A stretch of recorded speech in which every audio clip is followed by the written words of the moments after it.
Welcome to Ending Age-Related Diseases 2020. This event brings together stakeholders in the longevity research field. And we believe if we all work really hard, then we will be able to develop interventions to extend healthy human life much sooner. And the dialogue with the public is a very important part of this process. Not only do we need to inform people about the development of those technologies, but we also have to convince them to start using them in order to make those technologies widespread and actually get to the longevity dividend. So one of our goals is to cultivate this aspiration for healthy longevity and to develop the culture of healthy longevity. Only then will such treatments will be truly useful to our communities. So I'm glad to be joined today by Dr. Mair Underwood, an anthropologist and lecturer at the School of Social Science at the University of Queensland, Australia. Mair's studies are focused on the human body, particularly its manipulation, its enhancement, and she conducted a number of studies to understand public attitudes towards healthy life extension. Hello, Mair, how are you? I'm good, thanks, Elena. Thanks so much for having me. Your research is mostly focused on the relations that people have with their bodies and how and why people take efforts to change their body weight, their shape and strength, and the general image, and how their physical selves are expressions of their personality to others. So can you please tell us a little about the current trends in this regard? What are the main factors that are affecting how people perceive their body and how they express themselves through the bodies to others? Well, I think we've become increasingly comfortable with the idea that our body is a choice, our body is a project, something that we work on as a reflection of who we are. It's sort of increased since the 80s, but I think with the advent of social media and more and more ability to manipulate the body in terms of medical procedures, it's become normalized, this idea that we choose our bodies. If you talk to older people, they weren't brought up with that sort of idea that their body is something that they choose and it's a project for them to work on. They'll tell you, if someone's beautiful, that's just a gift from God. It's natural, it's not something that they made happen.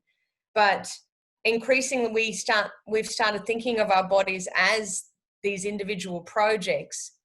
And whether the technologies came first and then we got used to them, or that this idea has driven the development of these technologies, is hard to say.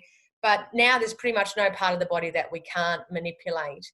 And people are becoming increasingly comfortable with choosing to manipulate their bodies.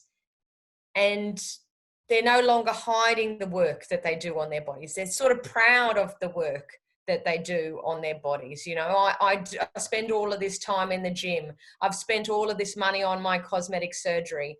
It used to be that people would hide the fact that they'd had cosmetic surgery and they wanted it to look natural. Now it seems, especially with younger groups, they want to look obviously enhanced.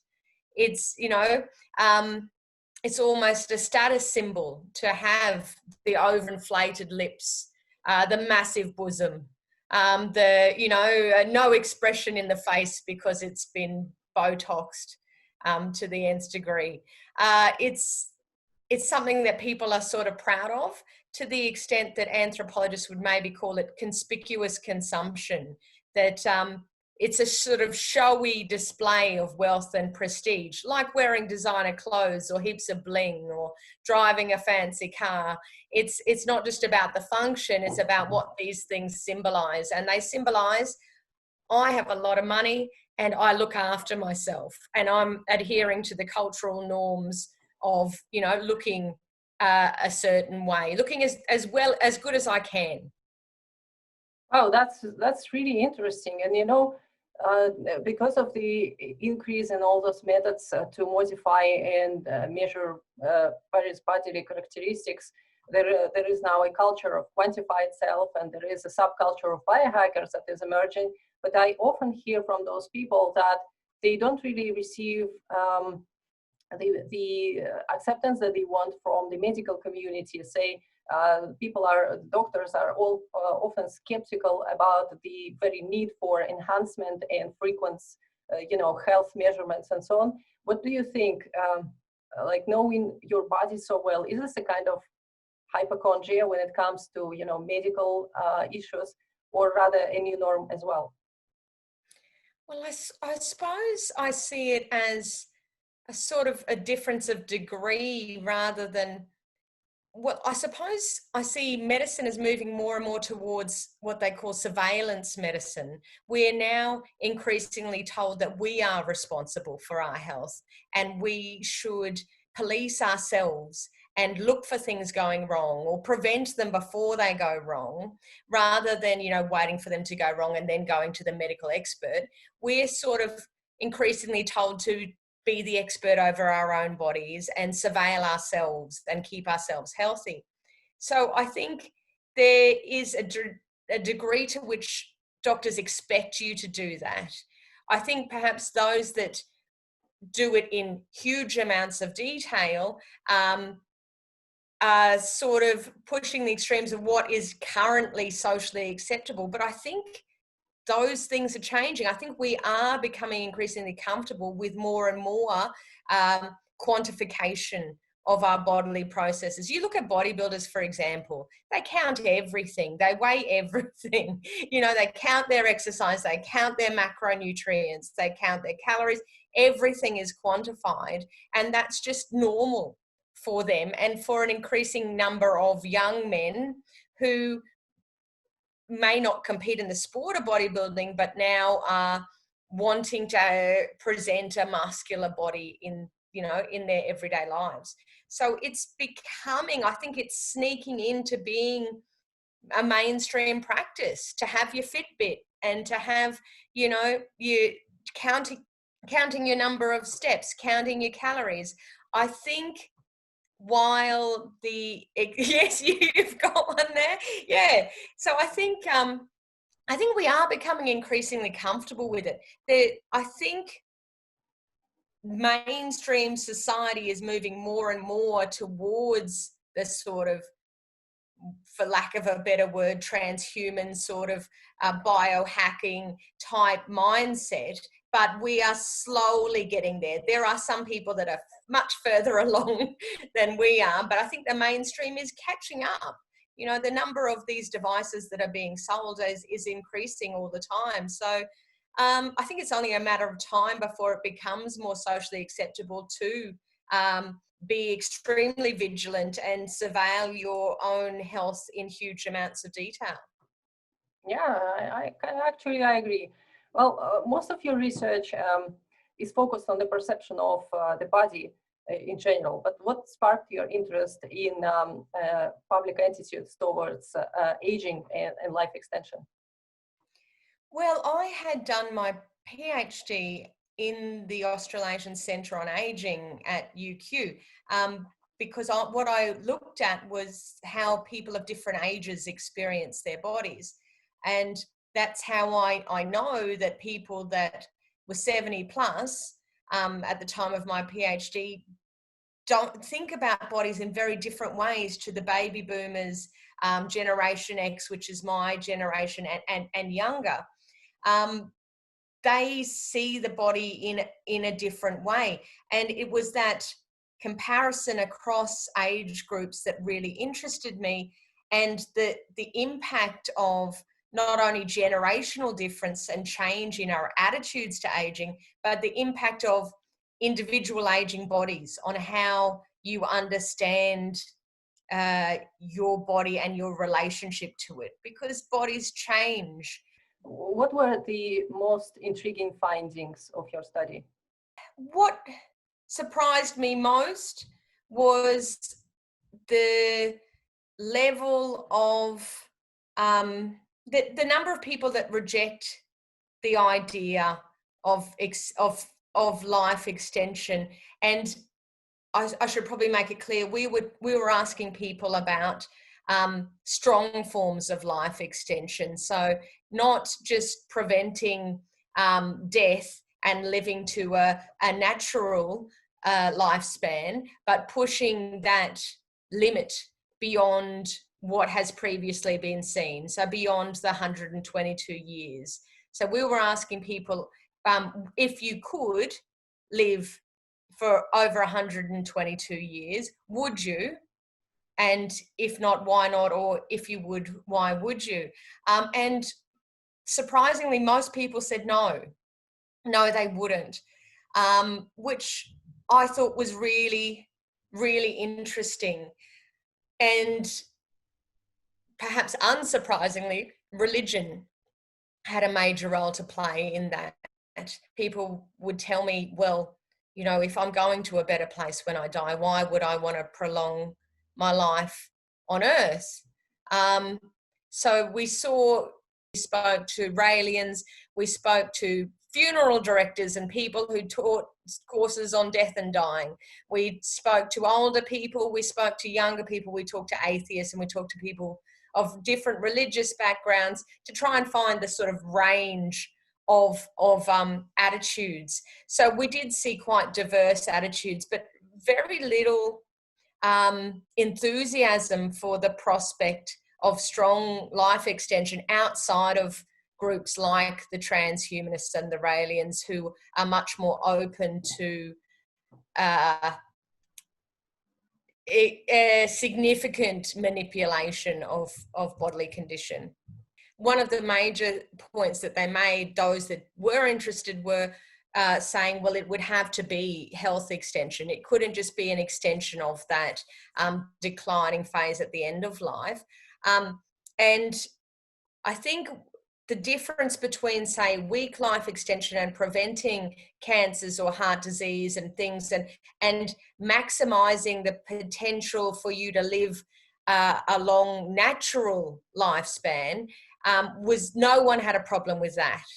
But then when it came to pushing out that natural lifespan into terrain where we had never been before, then that starts being thought of as enhancement and as playing God and that sort of thing. It starts becoming problematic.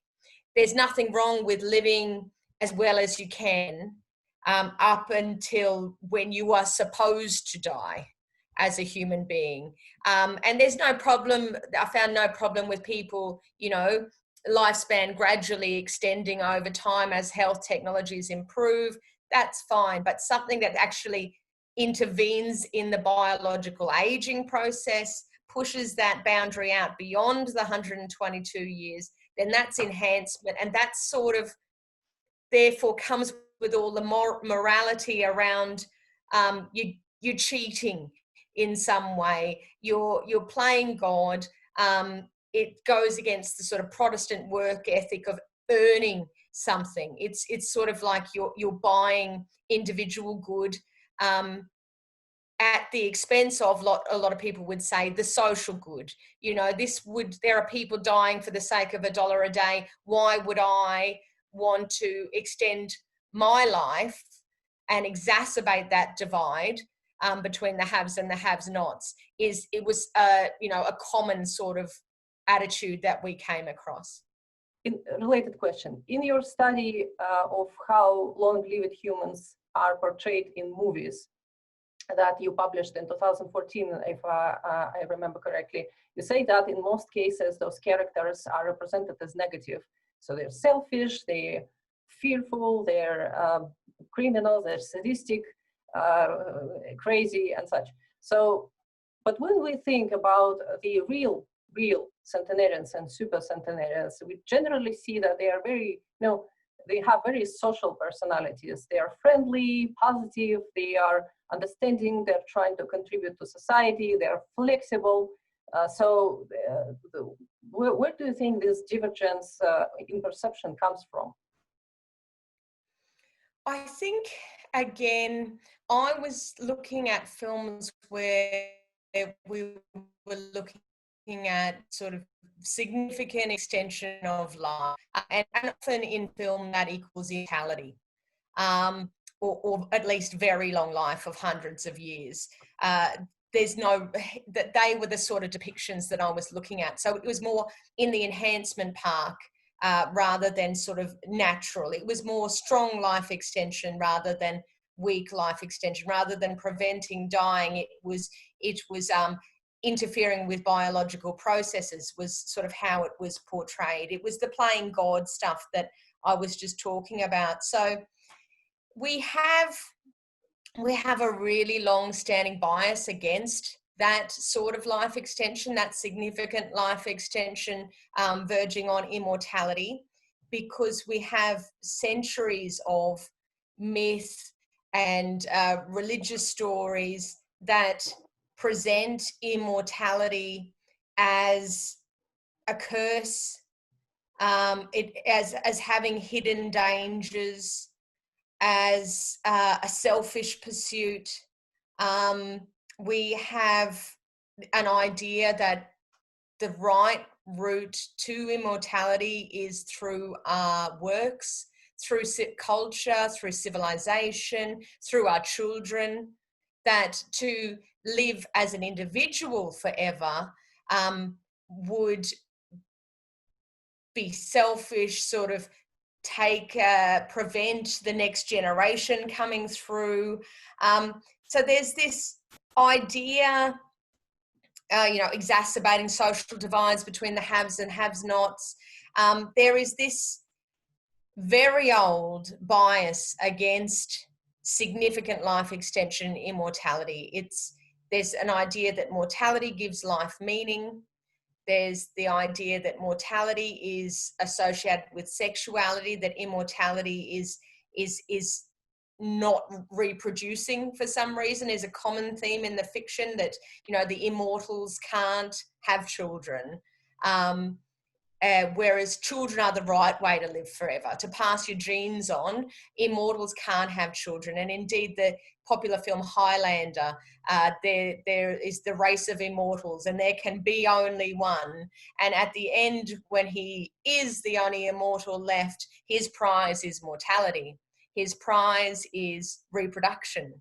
And this is seen as the prize over immortality. So it's a really old narrative that immortality is wrong, mortality is good, mortality is what gives life beauty, what gives life meaning. There was only one film and its sequel that presented life extension differently, and that was Cocoon.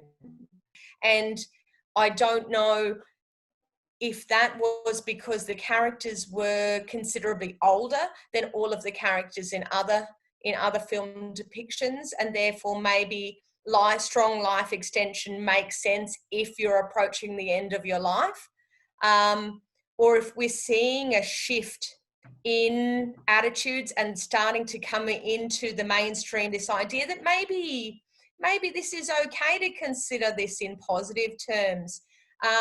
It's a bit hard to say. I stumbled across a show on Netflix just recently called Upload.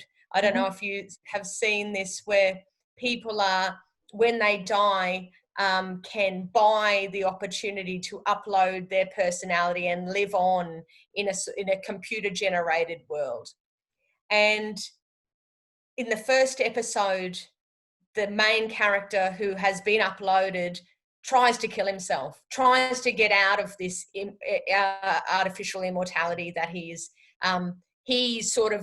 did not consent to, his girlfriend chose for him, and he's tried to kill himself. But then he comes around to the idea of living on and wants to. So I'm wondering if we're starting to see a shift in mainstream portrayals. I'm sure that there are transhumanist films and things that present it in a more positive light.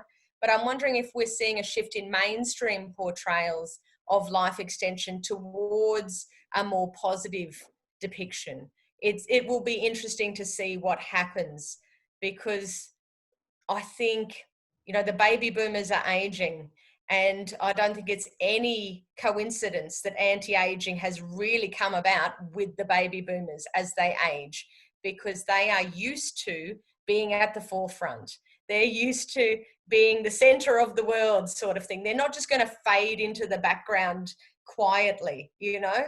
They want to keep their power and influence and their voice, and who blames them? So maybe as the baby boomers age, we're going to see changes in how we think about things like life extension and anti-aging. You know, I agree with you. And even if we remember the plot of the Cocoon movies, this was exactly the idea. I mean, the old people who were provided with an opportunity to extend their lives and become more healthy, they were actually living in a nursing home. They were kind of removed from the general society. They could not really contribute, apart from, you know, sometimes being there with their grandchildren, playing, fishing, or something like that. But they were generally removed. They were not useful to the community, obviously, and they were bored. And probably that's what makes the whole scenario so much more attractive when it comes to life extension, because in their particular case, they are not just given an opportunity of a longer life, but also they are given an opportunity to manifest themselves, to self-actualize, right? To keep providing to the community, to keep doing something useful. And if you think of that one couple that managed to have a baby during the movie, right? Despite they both were something like 70 plus, right? This is actually a symbolic expression of productivity that comes back when the health and the lifespan is provided, right? So that's a really interesting thing. And I agree with you that currently there are several, at the very least I can think of several movies that are picturing life extension in a good way. One of them, my favorite, absolute favorite, is a series called The Second Chance, where an old policeman dies because of a collision with criminals, and then is revived as a useful man who can keep actually doing all the same job, but now from another position. He has got all the experience, all the knowledge, all the wisdom, and he is given a second chance to rebuild his life from scratch because he's young again, he has energy to do that. And there are so many great things that are happening. Of course, he is a hero. Of course, he is redeveloping his relationships with his family, with his adult son. And I think that's something we should really be looking forward, because indeed the extension of life is not just about health. It's about what you can do for the society, for your family, for the world in general. And the accumulated knowledge that comes with age is definitely something that can help you take better decisions and really make this world a more beautiful place. Do you agree? Oh, I definitely do. And I think you're right in that productivity needs to be considered in this equation. I think it's going to be hard to overcome this sort of ingrained bias, because this is, goes back centuries. Epic of Gilgamesh, Tithonus, the Wandering Jew, Sisyphus, all of these stories present immortality and life extension as a curse, as sort of having hidden dangers. It looks good, but under the surface you're really rotting, or there's something. It's going to end up being a curse. You're going to experience ennui. You're going to be sick of living. You're going to wish for death. Is the dominant cultural narrative around immortality. Yeah, well, that only means that we have a lot of work as science communicators and as advocates of healthy life extension to change this perception towards something more positive. And I think that cinema can play definitely a huge role in that, because people often get their role models from movies, not necessarily from real life. Right, as we are approaching the end of our conversation, I wanted to ask one more question. So right now, so many human clinical trials are already running, right? And the treatments for extending healthy life are just around the corner. And because of the population aging and the burden of age-related diseases, definitely this is something we're very much looking forward to. But the scenario where we really benefit from it is a scenario where everyone has access to those treatments and has, you know, the aspiration for them. So what will be your advice, how we can better inform the public about the silent revolution in rejuvenation research? What advice do you have for the ways of communicating this idea to the general public? Well, although my research is starting to get a bit dated, and I'm not sure how much has changed since I did my research, but we found that the public know nothing about this kind of research. They know little to nothing. So they are working from fictional accounts when they talk about their attitudes to these event possibilities, these eventualities. They're drawing on the fiction, which is why I ended up doing the study of film, because I wanted to understand where they were coming from. Because in interviews, they'd say, oh, did you see in Vanilla Sky this? Or did you see in blah, blah, blah? And so they would use that as their evidence for their opinions. And so I think what biogerontologists need to do is explain and get their research out there to the public, explaining the benefits of it, so that they can make informed decisions that are based on science rather than that are based on fiction. Biogerontologists haven't really communicated their research agenda as well as they perhaps could have. So there's probably sort of this knee-jerk reaction, like there is with a lot of technologies that are perceived as enhancement. Well, that's wrong. We need to be focusing on repair, not on enhancement. And I think that would be one of the major ways that you could increase support for this is to focus on repair, which is, from my outside perspective, what the biogerontological community seems to be doing more, is talking about this in terms of aging well and repair rather than enhancement. Enhancement is something that some people are comfortable with, but not everyone, especially depending on religious background. So I think the sort of push for we want to make health, you know, people age well, healthy aging, rather than we want people to live much longer. I think people are much more comfortable with what has been termed weak life extension than they are with what's been termed strong life extension. It may change as our attitudes to our bodies have changed, what we consider acceptable. I mean, IVF was not that long ago thought of as playing God and was frowned upon. I think you'd be hard pressed to find many people that feel that way now. So, you know, maybe it is just a matter of time before we see this as more acceptable. I think it would demand a lot of reassurance that there was going to be a equitable distribution, that it wasn't going to exacerbate existing social divides, that those with their lives extended would not be taken from the rest of the community, that they wouldn't be this burden on society. Those sort of reassurances, I think, are really important. Thank you. I think that's a great advice, and definitely something that longevity activists have to consider when they come to the general public and start the conversation, especially with the newcomers.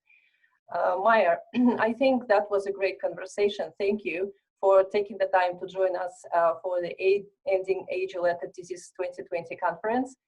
I hope that you stay healthy and safe, and good luck with your research. Oh, thank you very much for having me and taking an interest in my research.